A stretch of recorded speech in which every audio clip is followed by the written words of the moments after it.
오늘 욥은 두 가지 죄에 대해서 그 죄가 자신에게는 없다고 그렇게 항변하고 있습니다.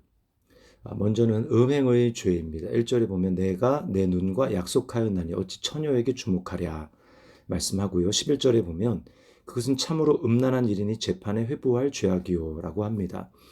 여기 재판에 회부할 죄악이라고 하는 것은 세번역에서 사형에 합당한 죄다 이렇게 이야기를 하고 있습니다.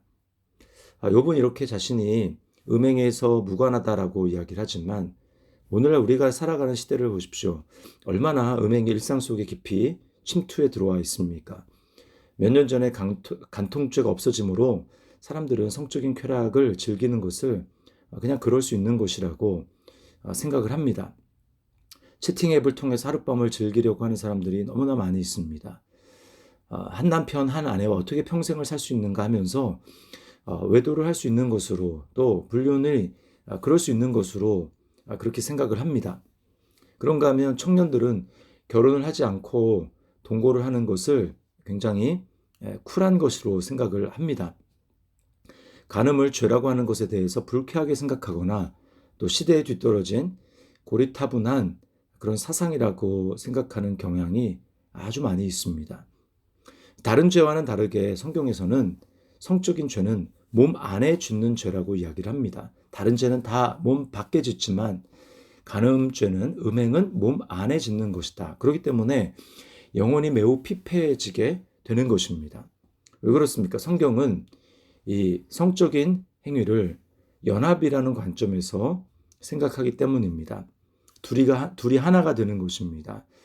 따라서 육체적으로는 결혼이라고 하는 부부의 결합, 그 언약 속에서만 부부에게 허락된 것입니다.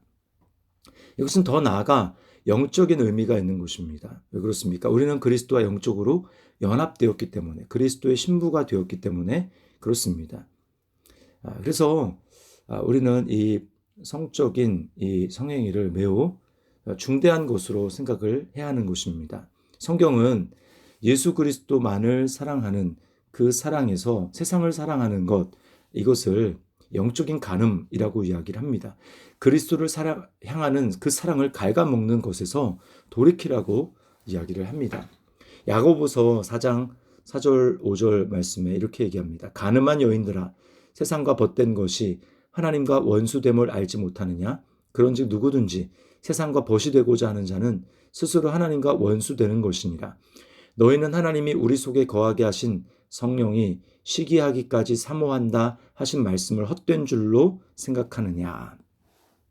그러므로 우리는 세상이 어떠한 방식으로 나아간다 하더라도 우리는 하나님 말씀을 지켜야 합니다. 음행은 대한민국 헌법에서 대한민국 법에서 그것이 저촉되지 않는다고 하여서 하나님께도 그런 것은 아닙니다. 우리는 음행의 죄를 멀리 해야 합니다. 자, 그런가 하면 욥은 비천한 자들을 함부로 대하는 죄를 짓지 않았다고 이야기를 합니다. 이것이 13절부터 나와 있는 것이죠.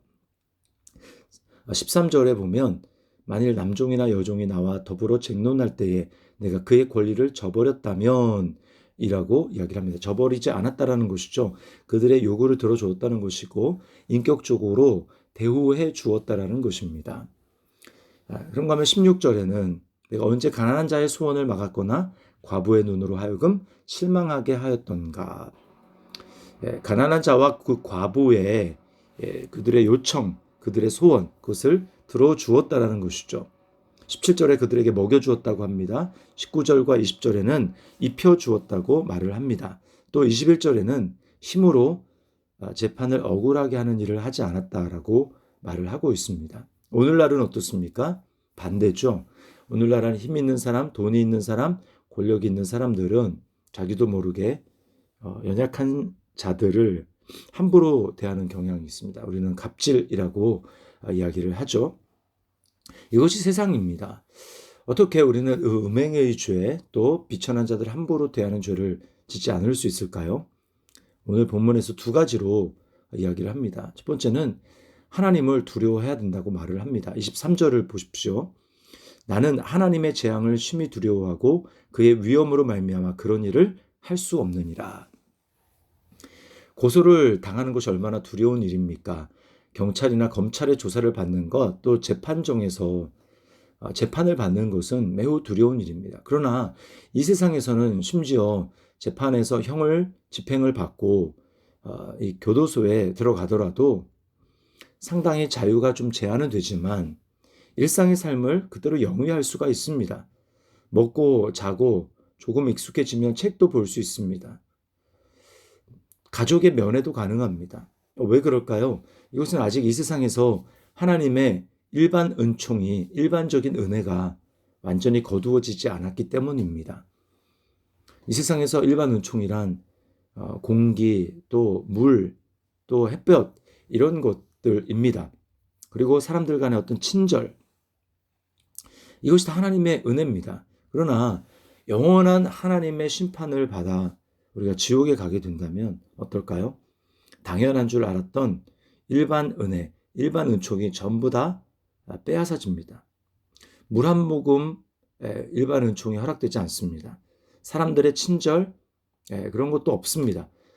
모든 것들 우리는 당연한 줄 알고 누렸던 이 모든 것들이 사실은 하나님의 은혜입니다. 특별은총, 우리가 예수 믿고 구원받은 것, 특별은총, 특별은혜죠. 그리고 그 외의 모든 것들은 다 하나님이 우리에게 은혜로 허락하셔서 우리가 누리고 살아가는 것입니다. 예수님은 복음서에 보면 거지 나사로와 부자의 이야기를 하십니다. 그 부자를 보십시오. 지옥에 떨어졌는데 그는 불꽃 가운데 고통을 받지만 물 한 모금에 은혜가 허락되지 않았습니다. 하나님은 두려워할 분입니다. 예수님은 하나님을 두려워하라고 말씀합니다. 마태복음 10장 28절에 몸은 죽여도 영혼은 능히 죽이지 못하는 자들을 두려워하지 말고 몸과 영혼을 능히 지옥에 멸하실 수 있는 이를 두려워하라 라고 말씀합니다. 하나님을 참으로 두려운 분으로 알게 될 때 우리는 죄를 멀리하는 삶을 살 수 있습니다. 더 나아가서 두 번째는 하나님의 형상이라고 하는 시각을 가져야 합니다. 15절을 보십시오. 나를 태 속에 만드신 이가 그도 만들지 아니하셨느냐? 우리를 뱃속에 지으신 이가 한 분이 아니시냐? 나를 만드신 하나님이 저 사람도 만드시고 나를 위해 피 흘리신 그리스도가 저 사람을 위해서도 피를 흘려 주셨음을 기억해야 하는 것입니다. 우리는 단지 사람을 대하게 될 때 그 사람만 바라보는 것이 아니라 그 사람 배후에 있는 하나님을 떠올려야 합니다. 남편을 바라봅니까? 그 남편 뒤에 있는 참 남편 되신 그리스도를 바라보아야 합니다. 부모님을 바라봅니까? 부모님 배후에 계시는 우리의 진정한 아버지가 되시는 하나님을 떠올려야 합니다. 또 그것이 골로새서 3장에서 또 에베소서 5장에서 얘기하고 있는 것이죠. 너희에게 육신의 상전과 육신의 종들이 있지 않느냐. 이 종들을 대할 때는 어떻게 하라는 것입니까? 우리를 위해서 종이 되신 그리스도를 기억하라는 것입니다. 또 육신의 상사를 대할 때는 어떻게 하라는 것입니까? 우리에게 영원한 하나님 나라, 하늘나라의 상전이신 하나님이 계심을 기억하라는 것입니다. 그 하나님을 떠올리게 될 때 단지 저 사람이 아니라 저 사람 배후에 계신 하나님, 저 사람을 창조하신 하나님, 저 사람을 위해서 피 흘려주신 그 사람을 생각하게 될 때 우리는 그 사람 앞에서 막말을 하거나 또 막대 먹은 행동을 할 수 없다라는 것입니다. 오늘날 점점 죄를 짓는 것을 아무렇지도 않게 생각하는 이 상황 가운데 우리는 음행의 죄를 멀리해야 될 것입니다. 우리는 그리스도와 연합한 사람입니다. 또 비천한 자들을 함부로 대하는 죄를 우리는 짓지 말아야 할 것입니다. 하나님의 재앙을 또 심판을 두려워함으로 또 하나님의 형상이라는 시각을 가지고 우리는 이 죄를 멀리하는 삶을 살아갈 수 있기를, 오늘 믿음으로 하나님 앞에 그렇게 살아가는 한 날이 될 수 있기를 예수님의 이름으로 축복합니다.